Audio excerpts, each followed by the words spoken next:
নমস্কাৰ বন্ধুসকল, আপোনালোকে ডাঙৰ যেতিয়া হ'ব তেতিয়ালৈকে এনেকুৱা এটা ভিডিঅ' বনাই আহক, ভিডিঅ'টো আৰম্ভ কৰোঁ।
মোৰে শুভ কামনা লাহে লাহে আতৰাই আনি ললো মই মুখ তোমাৰ।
সঁচা ভাল পোৱা পাবলে বিচাৰিছো কাষৰতে সদায় তোমাৰ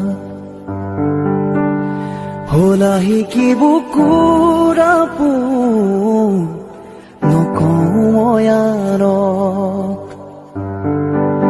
ভুলিব দিয়া তুমি মোৰে অময়া মৰম।